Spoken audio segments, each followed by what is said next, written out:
সকাল সকাল বেরিয়ে পড়লাম ডাক্তার দেখাতে। আজকে ডাক্তার দেখাতে যাব আমি যাদবপুরে। তা বাড়ি থেকে বেরিয়ে চলে আসলাম দমদম জংশনে। ওখান থেকে মেট্রো রেলে আমি যাব টালিগঞ্জ। টালিগঞ্জ থেকে অটো করে যাদবপুর যাব। তা সেই মতো বেরিয়ে পড়েছি। সঙ্গে সঙ্গে স্টেশনে পৌঁছে ট্রেন পেয়ে গেছি। ট্রেনে করে চলে আসলাম টালিগঞ্জ।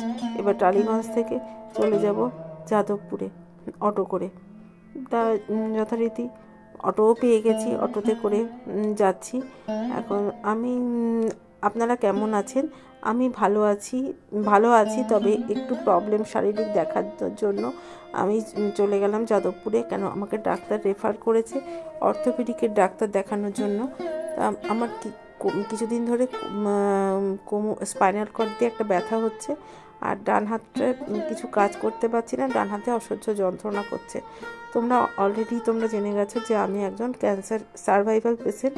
আমার একসময় ক্যান্সার হয়েছিল এবং হিস্টেক্টমি, রিল্যাপ্রোটমি অপারেশন কমপ্লিট করে কেমোথেরাপি কমপ্লিট হয়ে গেছে। এখন চেক আপে আছি। চেক আপে আগে 1 মাস 2 মাস অন্তর অন্তর চেক আপ ছিল, এখন ডাক্তার 1 বছর পর করে দিয়েছে। কিন্তু এইবার যখন ডাক্তারকে বললাম আমার প্রচণ্ড স্পাইনাল কর্ডে যন্ত্রণা করছে, ডাক্তার বললেন তাহলে আপনাকে অর্থোপেডিকের ডাক্তার দেখাতে হবে। সেই জন্যই চলে গেলাম যাদবপুরে গিয়ে আমার পিসিকে নিয়ে যাব ডাক্তারের কাছে। তা পিসি বলে চলে আসতে, আমি চলে গেছি। এবারে পিসি তৈরি হচ্ছে। পিসি তৈরি হয়ে গেলেই আমরা বেরিয়ে পড়ব। এবার তোমাদের যদি আমার ভিডিও ভালো লাগে তাহলে আমার চ্যানেলটাকে সাবস্ক্রাইব করে দিও, আর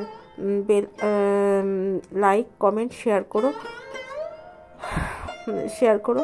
এইবার আমি পৌঁছে গেলাম আমি ডাক্তারের কাছে। ডাক্তার দেখিয়ে আমি বাড়ি ফিরে আসলাম। টাটা।